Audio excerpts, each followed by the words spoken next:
Om Sahana Bhavatu Sahanau Bhunaktu Sahaviryam Karavavahai Tejasvinavadhitamastu ma Vidvishavahai.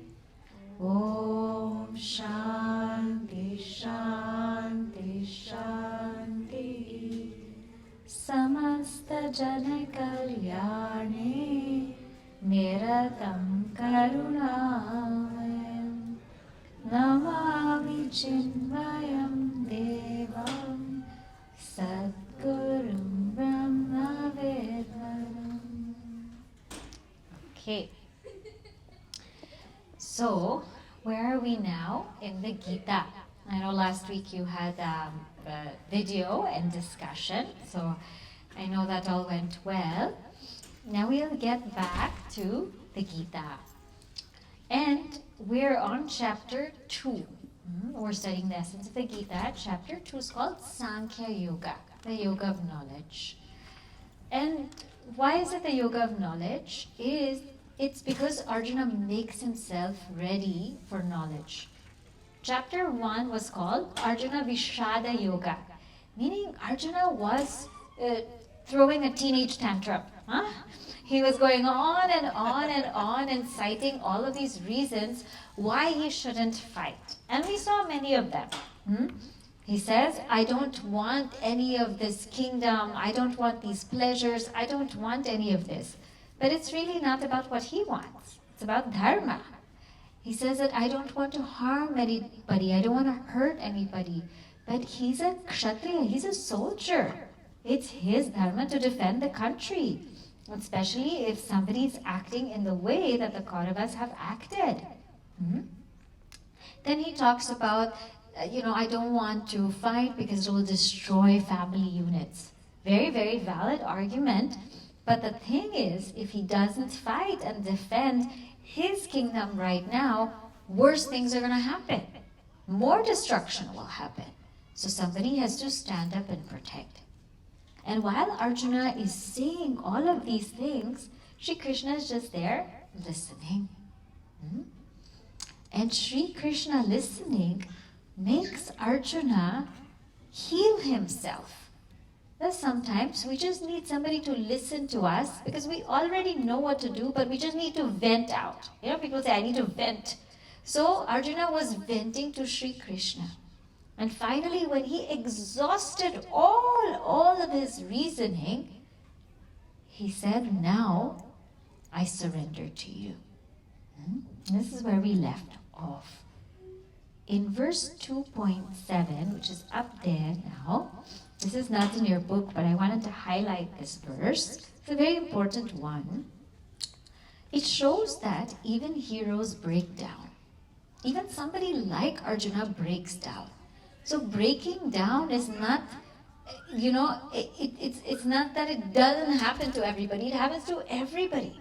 Everybody goes through some trial, some tribulation, no matter how well learned we are. Arjuna, imagine, he was so learned in the Dharma Shastra. He was raised in such a noble family, but yet even he broke down. But the beauty about his breaking down is he says, Karparnya dosho pahatas swabhavaha. He says, Prichami tvam dharma samudha chetaha. So we'll take a look at this word first, dharma samudha chetaha. He says, I'm really confused about dharma. He diagnoses himself.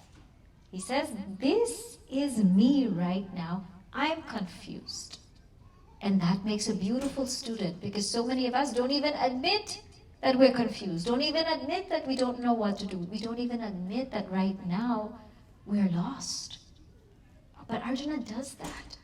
He says, Dharma samudha chetaha. I am mudha. I am confused. I am deluded in the aspect of dharma. Something that I thought I knew, now I'm figuring it out that I don't know. Huh? And he says, Karparnya dosho pahata swabhavaha. My swabhava, my nature is upahata. It's as though it's been kidnapped by karparnya, by piti. I know I'm supposed to be a warrior, but it's as though my nature is overpowered by something else. And therefore he says, Shri Krishna, now prichhami tvam. I'm asking you. Yat shreya syat nishchitam. You tell me what is for the ultimate good. Because I don't know right now. Bruhi tanme, you tell me. And right now, I'm changing our relationship. Shishyasteham, I've become your student. Shadimam, Shadimam means you instruct me. Tvam prapannam, the one who has taken refuge in you. We also saw last time that for any instruction to happen, one must surrender to the other. It doesn't take place between two equals. Yeah? Because when we see somebody as our equal, we won't listen to them. They're as good as me, so why should I listen to them? But it is when we surrender and say, in this moment, I don't know. And I believe and trust that you know better. So I had explained also last time, in a family, there are times when wife will surrender to the husband, but there are times when the husband will surrender to the wife. Because there are times when the wife will know better in some circumstances, and there are times when the husband will know better. But both have to be willing to give in. And that takes actually the bowing down of ego. Sometimes we're so egotistic that we don't want to bow down to anybody. But here, Arjuna, imagine a warrior, he says, I'm willing to bow down right now. And we think in our lives that surrender is weak. But actually surrender is very strong. Because it takes a lot of strength to acknowledge that right now I'm weak. Only strong people can do that. It takes a lot of strength to say right now I'm confused. And it takes a lot of strength and humility to say, I don't know about this, I need to learn more. There's some people, they feel like they're Google, they know everything.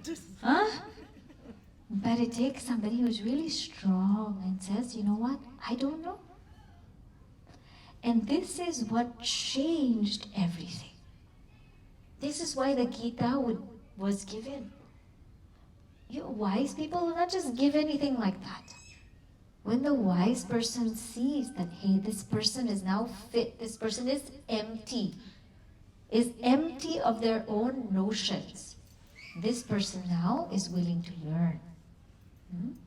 There's a Zen story, that one person wanted to learn from a monk. And so he said, okay, come. And he gave this person a cup of tea, right? And the teacup was full. And the Zen monk kept on pouring tea on the full teacup. And the student said, what are you doing? He said, how can I give you anything when you're like this full tea?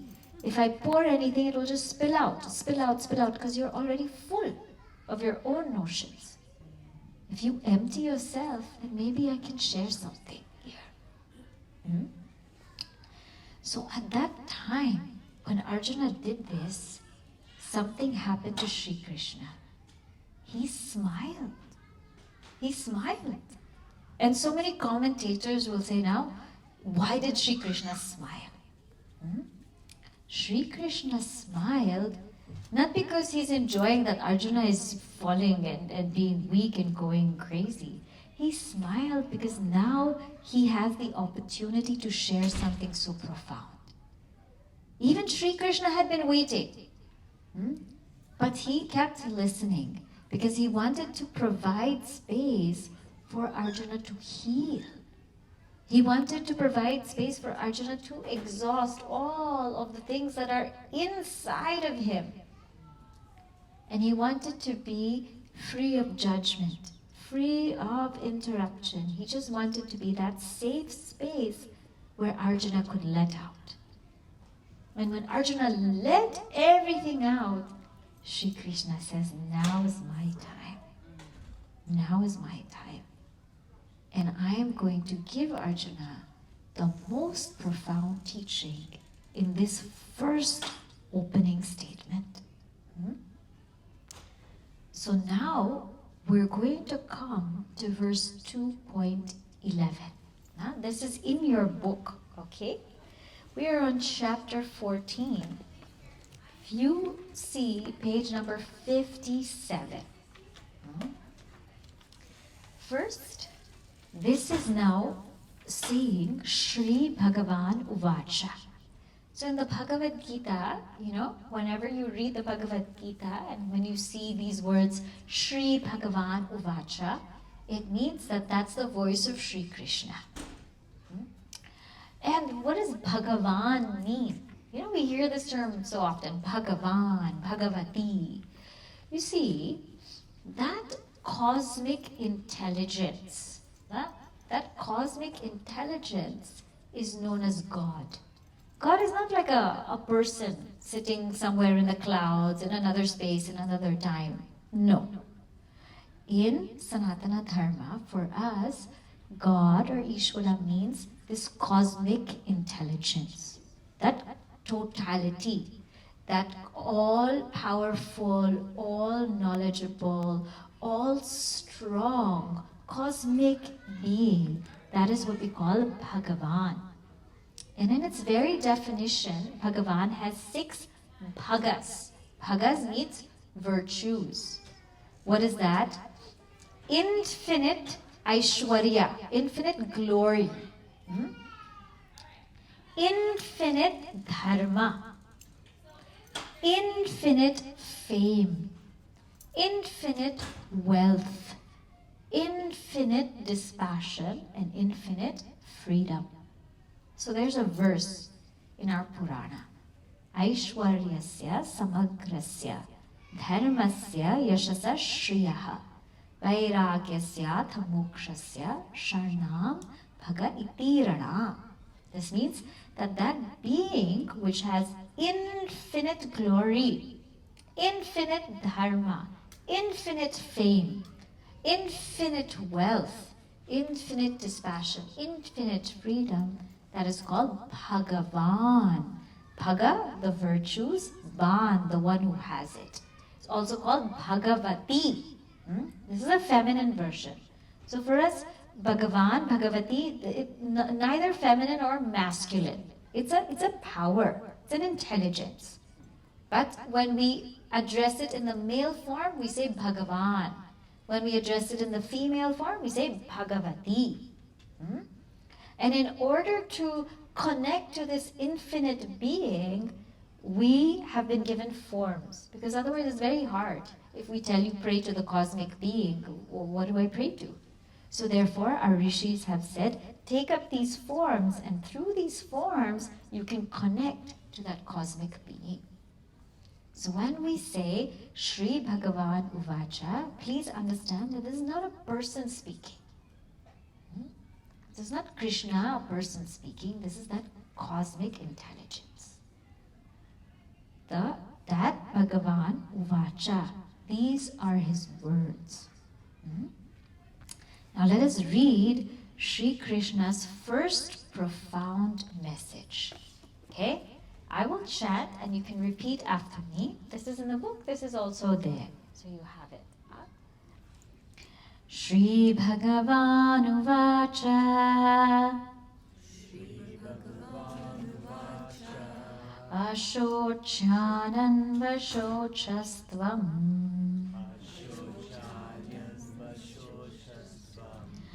Prajnavadanscha Bhashase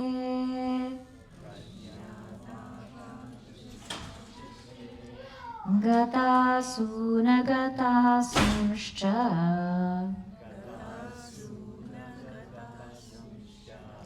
Nanushocanti Pandita.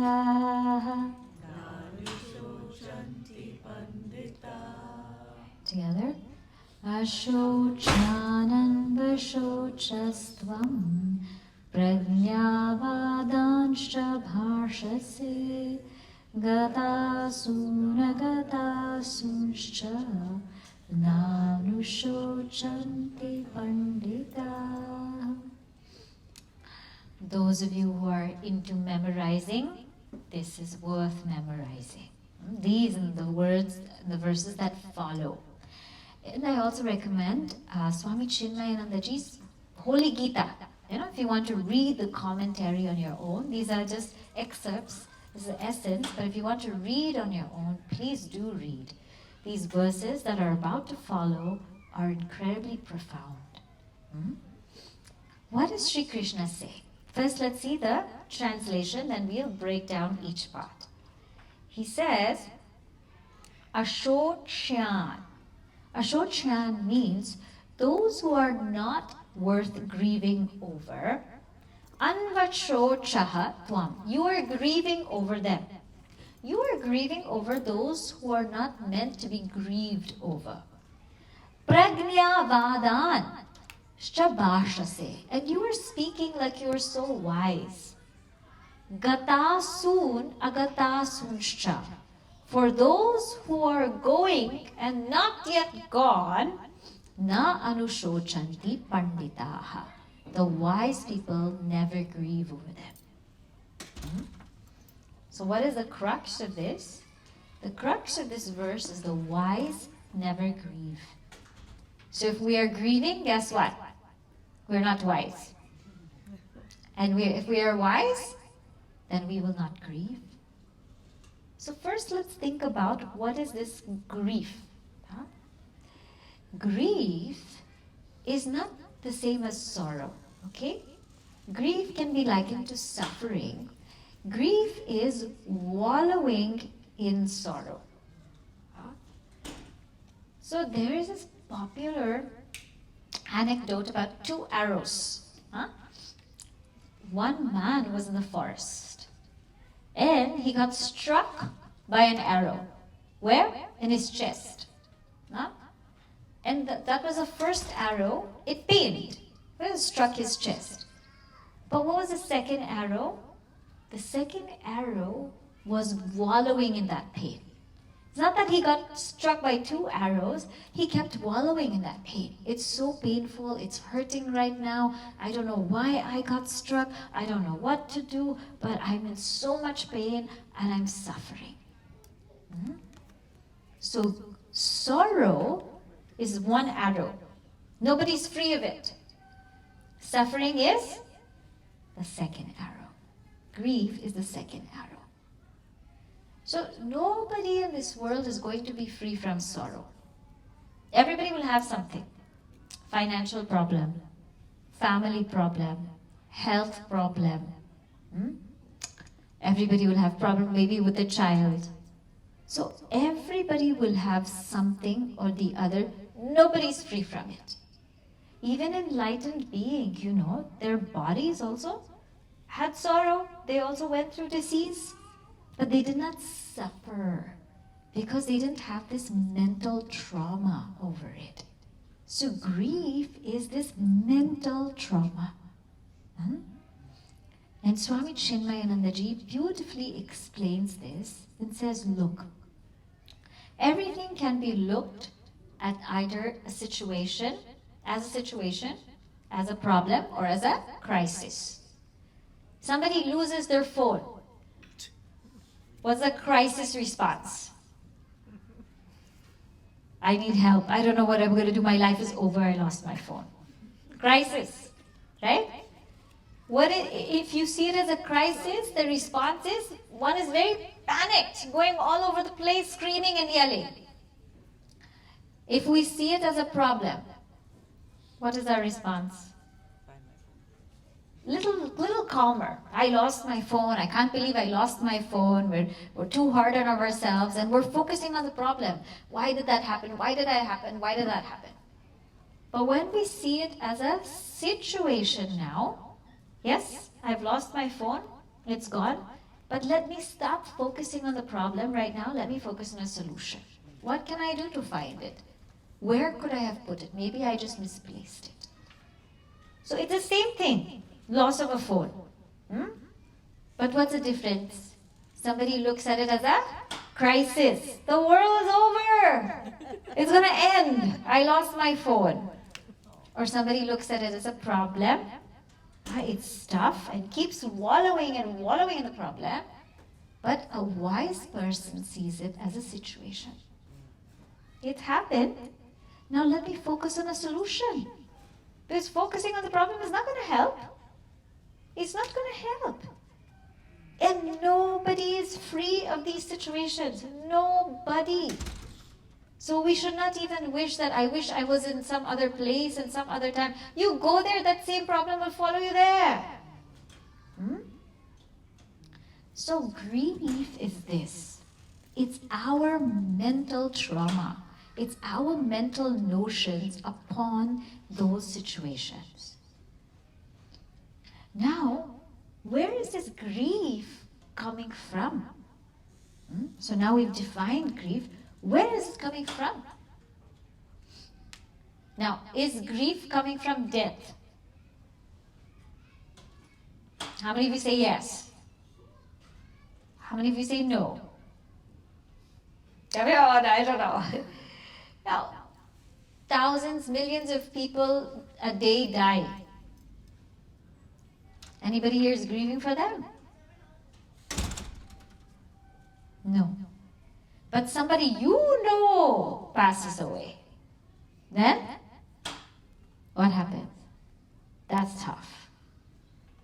So where is grief coming from?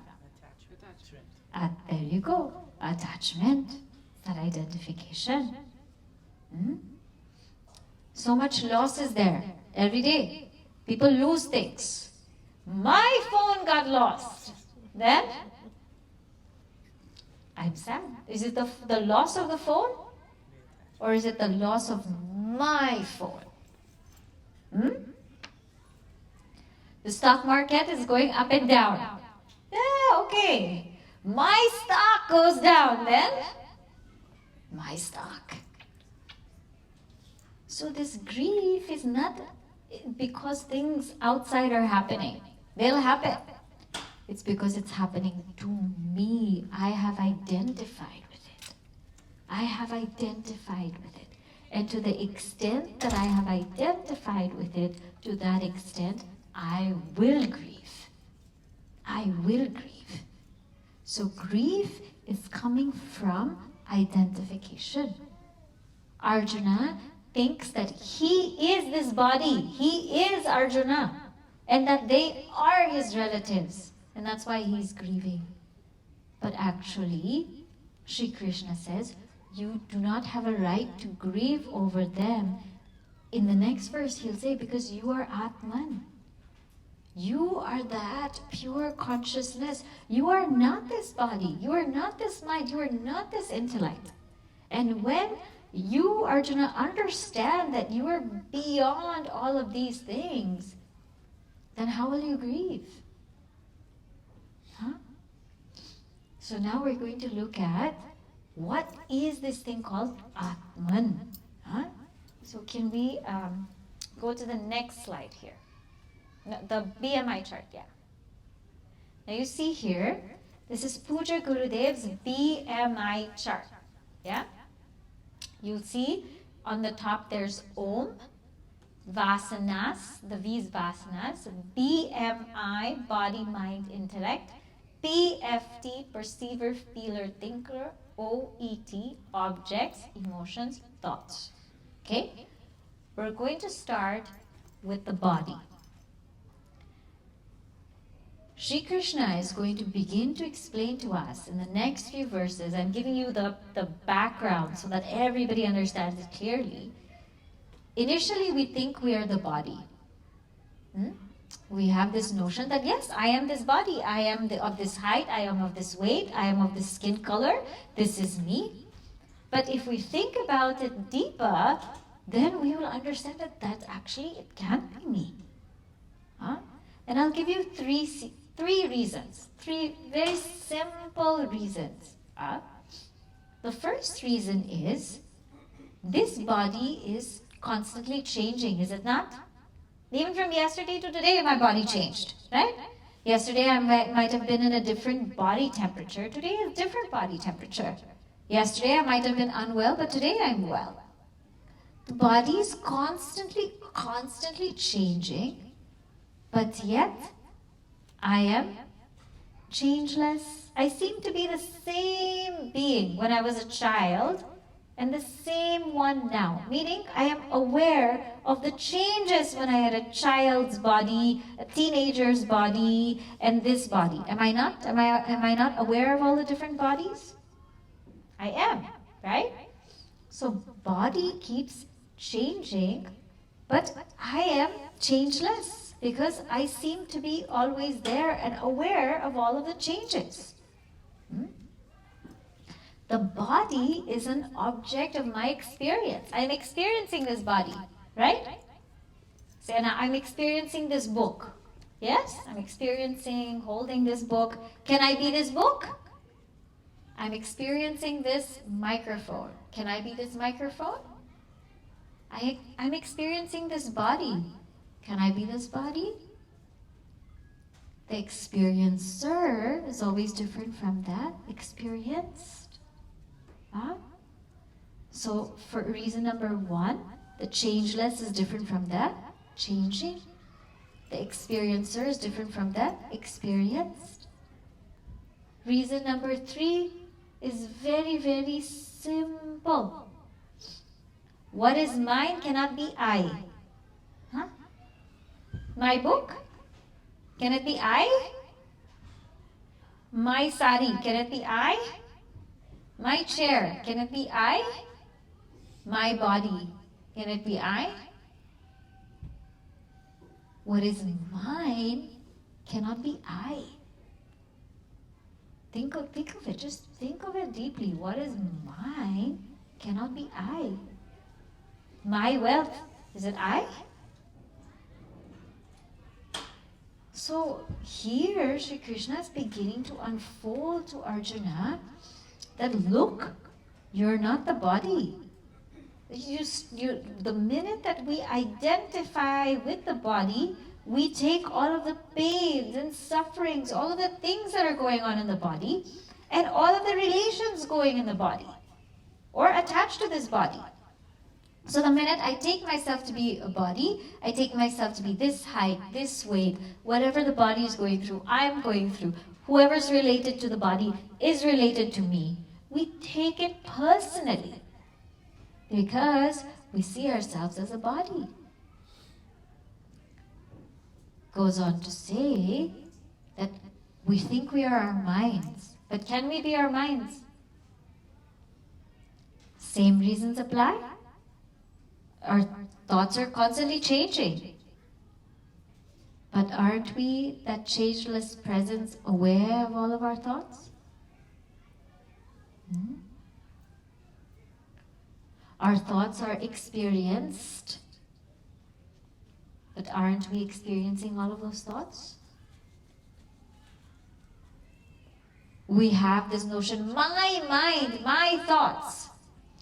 What is my cannot be I.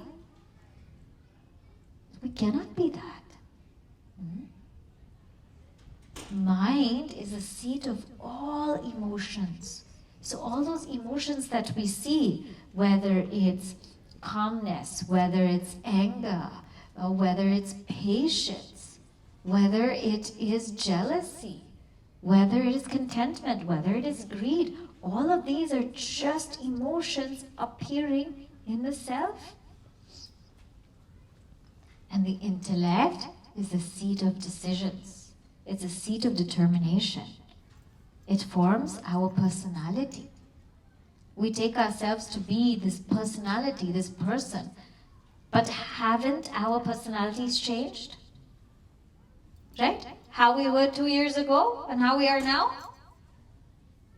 Just think of what we knew when we were in 3rd grade and how we were and how we are now. We don't even remember. Did I even go to 3rd grade? We don't know. Right? So, it's changing and I am changeless. It's experienced and I am the experiencer. My personality, my cannot be I. So what is there to grieve? Because grief only happens when we identify with the body, mind, and intellect. When we identify with the body, as I said, we identify with all of the things going on with the body. When we identify with the mind, we identify with all of the ups and downs and thoughts of the mind. And sometimes we get so identified with the mind that we forget who we are. And we get so identified with the intellect, we forget our real self. And identifying with the body, mind, intellect, we become the PFT. PFT there is the perceiver, feeler, thinker. We become the ego. All problems in the world, where are they only stemming from? Ego. When I take myself to be the body, I am the perceiver of objects. I take myself to be the mind, I am the feeler of emotions. I take myself to be the intellect, I am the thinker of thoughts. And this perceiver, feeler, thinker, when I identify as the ego, then I take a whole bag of grief with me wherever I go.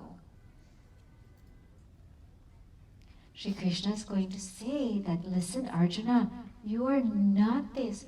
You are the Atman. Atman is represented by Om. Under the guise of vasanas, or the V there, under the guise of ignorance, we identify with the body, mind, intellect. And as long as we keep doing that, that grief will happen. But when we know our true nature as Om, as that Atman, then we will never grieve. So Sri Krishna is saying, those people are not worth grieving over because they are not people. They're not the body, they're not those people. And you're grieving for them. And you're speaking like you were wise, meaning he had all of these arguments to try to get away from it. But Sri Krishna says, if you really know who you are, na anushochanti panditaha. The wise can never grieve. Now see here, in the same mind, can joy and sorrow be there at the same time in the same mind? Can it be there? No. If you're sorrowful, you're not joyful. If you're joyful, you're not sorrowful. Can anger and patience be there at the same time, in the same mind? No. If one is angry, then they're not patient. If one is patient, then they're not angry. Knowledge and grief cannot coexist at the same time in the same mind. If I am suffering, why am I suffering? I've forgotten knowledge. I've forgotten who I am. If I remember who I am, then guess what? There is no grief. So he's trying to give us a very, very valid and important point that any time we are grieving, remember I said it's not that sorrow will not come. It will come to everybody. But if I am grieving, if I am taking up that second arrow and wallowing over that, what does it mean? I forgot knowledge. I forgot who I am. And if I remember who I am, then even if anything comes, I have the ability to look at it as what? A situation. Not as a problem, not as a crisis. So the first message Shri Krishna gives to Arjuna is, you should not grieve. Now, somebody might say, but death is a very difficult thing. Death is a very difficult thing. I understand this from this perspective, but death is not easy. So let us inquire now, who is dying and what is dying that we have to grieve over death? The body will die. We know this for sure. Because inevitably the body dies. Nobody goes out of life alive. Correct? The body will have to die. It's made of 5 elements. It will have to die someday. In fact, death of the body is a good thing. It's a good thing because now then the jiva can take up another body. We have the body, we have the jiva. The jiva here is the PFT, perceiver, feeler, thinker, or the ego. And we have the self, which is Om. The body has to die. Whenever it's time, and we will see in the upcoming verses when it's time to go. When does that happen? Body has to go. So that's inevitable. Right? It's inevitable. It will happen. The jiva, the what we sometimes call the soul, the jiva, that doesn't die. That takes up another body. When this body is no more fit for that jiva to express itself, that body goes and that jiva takes another embodiment. So that jiva doesn't die. It transmigrates. So there's no need to grieve over that jiva because now it's going on another journey. And as far as the Atman, nothing happens to it. It's neither born, neither dies. I'm going to come over there now just to give you this thing, right? Perspective. So here, we're looking at this.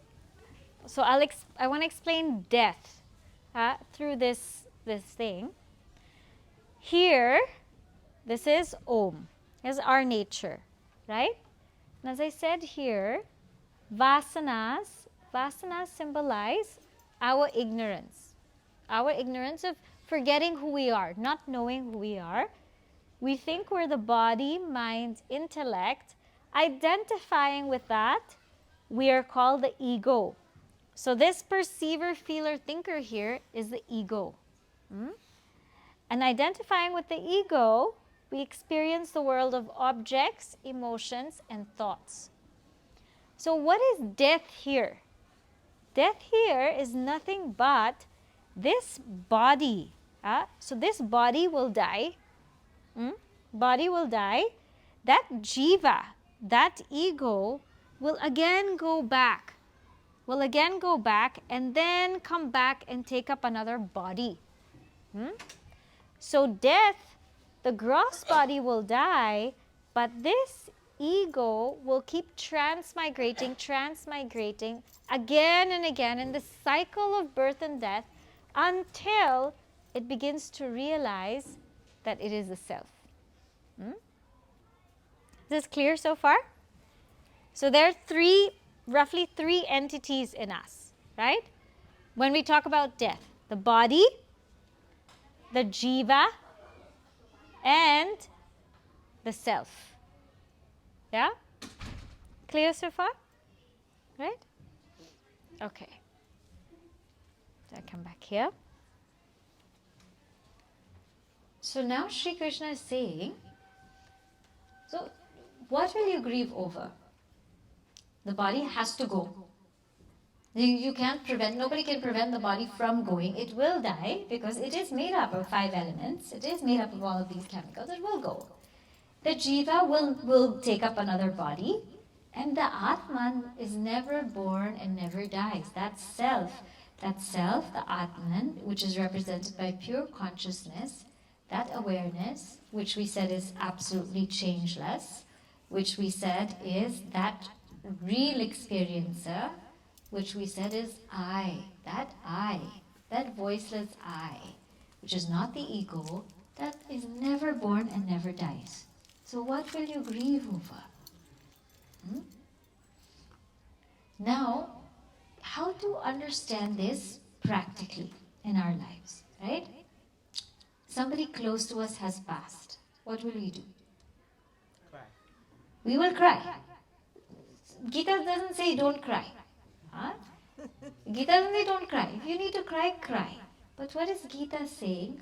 Look at it with the eye of wisdom. how do you practically look at it with the eye of wisdom?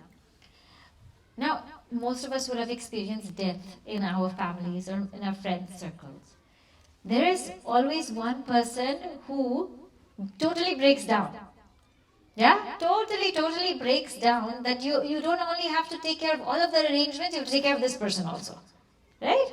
Totally breaks down because they cannot take it. It's too difficult, it's too hard for them. They feel like they've lost somebody. Yes? Then there's going to be another kind of person who kind of keeps it in and pretends they're strong so that they can just deal with the situation, but after that, this person also breaks down. Yes? Everybody's experienced that. There's going to be another kind of person who, it's not even really related to the family or anything like that, so doesn't really feel grief. Doesn't feel, I'm not related. I don't feel any grief. So, okay, fine. So they come, they attend, they help, but they don't really feel it. Is there a situation where somebody is completely related but doesn't feel that grief? There is. When we understand who we are and that we are that pure self and that this person in front of us, this person is a jiva, jiva has taken a journey. When there is that detachment, we actually become a pillar for that family, for those people, because of our detachment, we're not thinking about ourselves, you see. We're always thinking about how we can help others. When we're emotionally breaking down, when we're emotionally overwhelmed, we can't help anybody. But when we have that sense of detachment, we can go in there and actually say, okay, let me see what I can do to help everybody heal. And you'll be surprised. I remember I was in Chennai. We had learned all of these when I was in Yuva Kendra. We did a play. There was a play called Death to explain what happens in death. And there was this one girl. Now she must have been in her 20s, and her father died. That was very painful. She must have been in her 20s. Her father died, so we had all gone for the cremation and everything. But she had this knowledge. She had this awareness. That listen, the one in front of me is a jiva. He has to go into his own journey. And his real nature is the self, which is unbreakable. She cried, but do you know that she took care of everybody there? She took care of her mother. She took care of her father. She took care of, not her father, her brother. She took care of her mother. She took care of her brother. She took care of everybody there because she had this knowledge and she had the ability to face these circumstances. So Gita here is trying to tell us that look, when these things happen, we will cry, right? We will feel bad. It's not easy, but don't wallow in it. Because your nature is something different. Your nature is the self, which is unbreakable, beyond birth, beyond death, and the nature of everybody else is the same.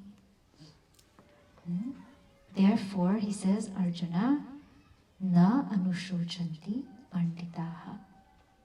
The wise will not grieve like this. Clear? Let's see the next verse now that Sri Krishna says. It's again a very deep one. Verse number 2.12. I will chant and then you chant after me. Natvevaham jatu nasam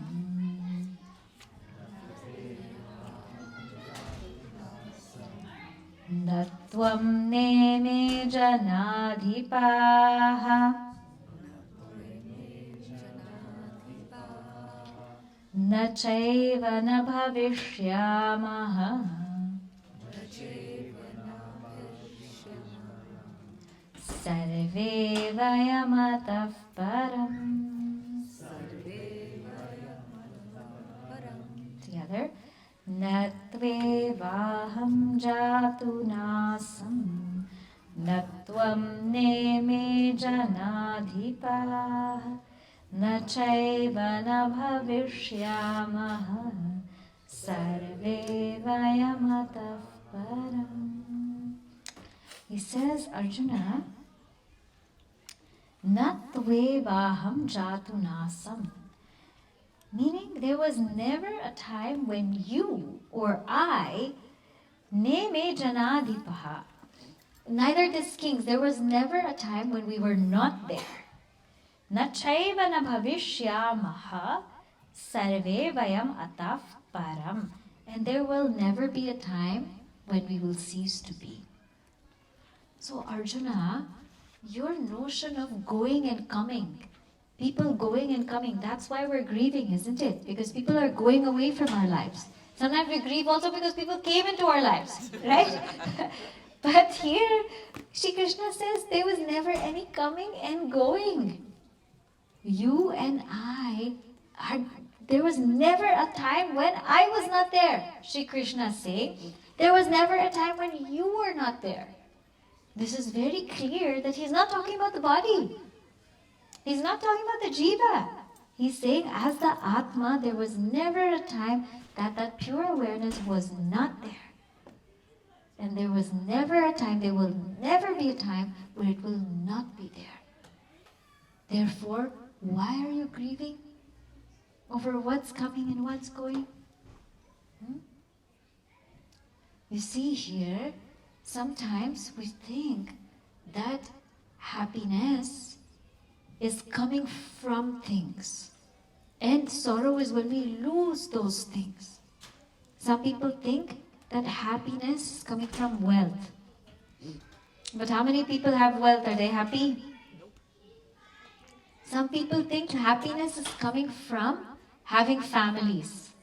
Everybody who has families, are they happy? No. Right? Some people think that happiness is coming from a career, promotion, position. Everybody who has that, are they happy?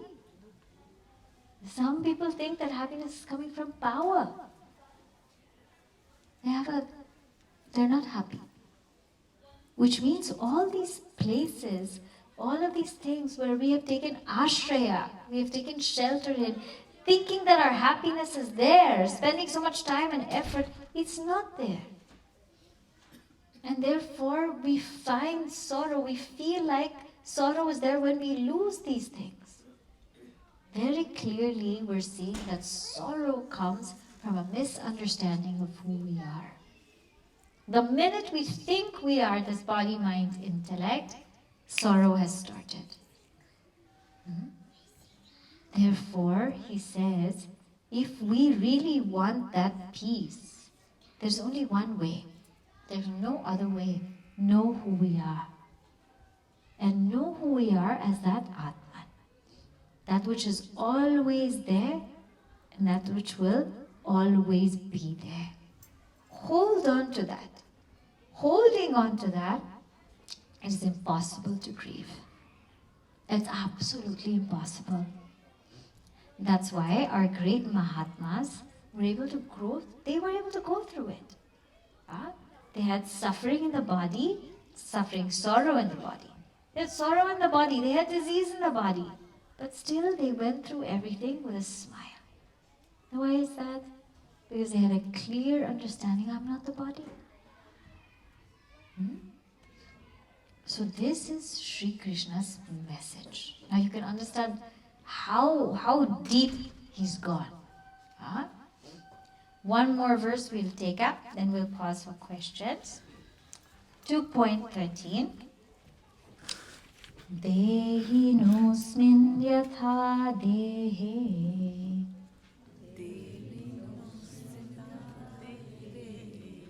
Kaumaram yauvanam jara Tatha dehantara praptihi Dhirastatra na muhyate. Together. Dehinosmin yatha dehe Kaumaram yauvanam jara tatha dehantara prapti dhirastatra na muhyati. He says, Dehin, this Atman, this Atman, our true self, is always there in the midst of Kaumaram. Kaumaram means childhood. A childhood body came and went. Yovanam, a youth body came and went. Jara, older body, old age body. If it hasn't come yet, it will come. And it will go. And even this jiva will take up another body and another body. But amidst all of that, the self is the one that remains the same. Hold on to that changeless and stop focusing on the changing. So what Sri Krishna is telling us, whenever we are suffering, what does it mean? We've forgotten who we are.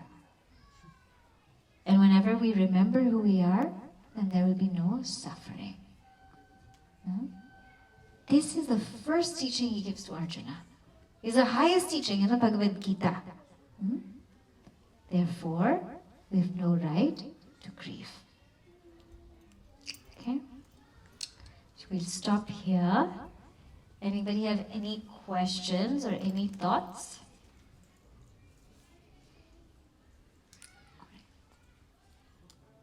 Everything is clear? Sometimes it's impossible to not grieve when you lose a very loved one. In fact, at that point of time, you are totally in grief. Yeah. And then it keeps coming. You can't stop. Yeah. Even after a year, even after 2 years. Yeah.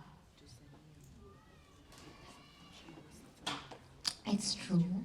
It's very true that when we lose a loved one, it is very difficult. Take it for granted that the person will no more.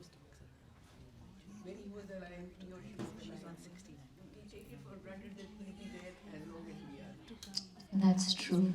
We think that everybody will live forever. Huh? They have these songs, Forever Young and all of that. Huh? So, but it is difficult. It is difficult. Huh? But when we're holding on to this knowledge, it makes it easier. It makes the journey easier because it keeps reminding us of who we are. Now, from verse 11 to about 25, Shri Krishna will keep reminding Arjuna, this is who you are, this is who you are, this is who you are. So one is, if we're immersed in this knowledge, it becomes lighter. That's why Shri Krishna is, he's a king, right? He's a king of Dwaraka. But he wears a peacock feathers as crown. Meaning the whole thing is very light on him. He doesn't have any heaviness.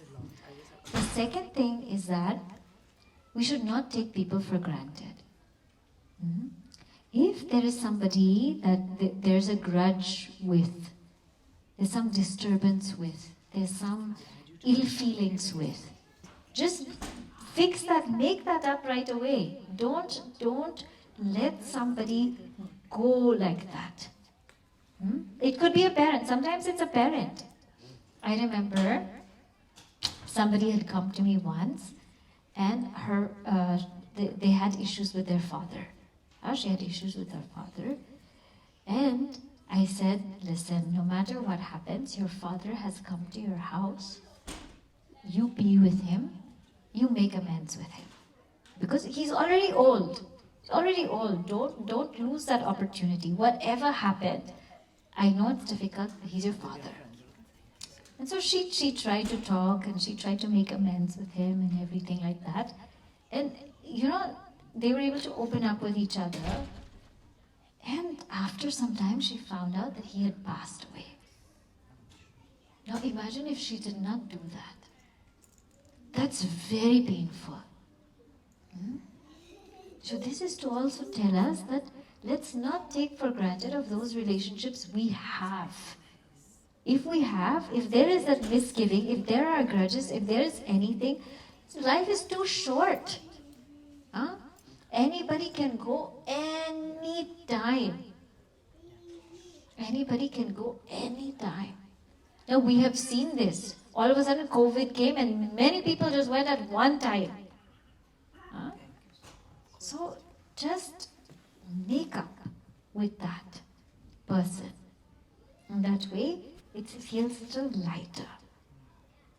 You shouldn't go about life like that with such a heavy heart. It's not worth it. And it also heals us. You know, when the heart is so heavy, full of grudges against people, it becomes toxic actually. We get sick physically. That physical sickness it starts in the mind. Cancer and all of this, it starts in the mind. It does not start. There's different layers of our personality. It's not starting from here. Sometimes you'll hear somebody who's always very healthy, all of a sudden they got cancer. They eat very healthy, they have such a good diet. Why is it? What is the mental attitude when digesting the food, eating the food? That also plays a role. So these things we have to be careful.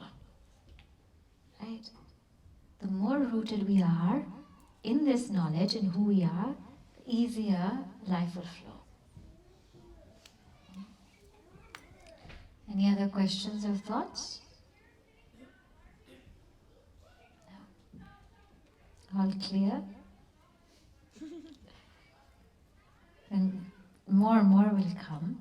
One more thing I will say is that we must also feel that we are all one family, that we are there for each other. So if anything happens to anybody, we should know that we have a whole community who is our larger family that can support. Right. Okay. If there are no questions, we'll sit quietly for a few moments. Yeah? So sit straight. Close your eyes.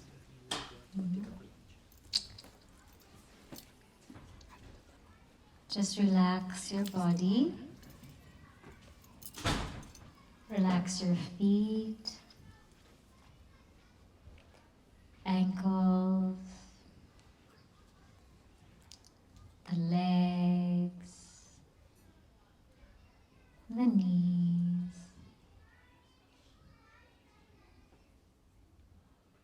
Relax the thighs, and the hips, stomach, and the chest, lower back, upper back, shoulders, arms, and the hands. Relax the neck,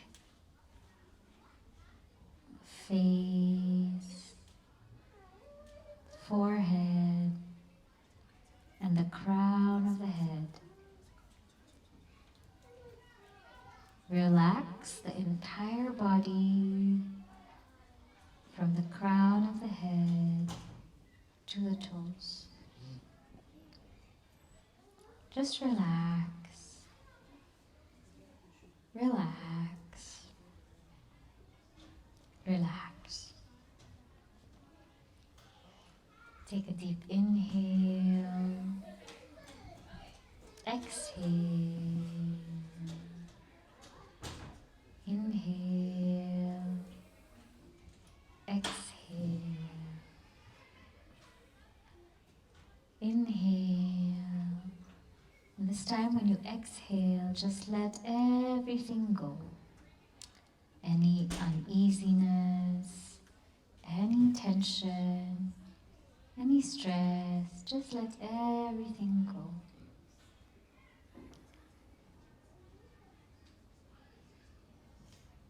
Just feel that peace within. As we connect to who we really are. Let go of the body identification, of the mind identification, of the intellect identification. And remain as you are.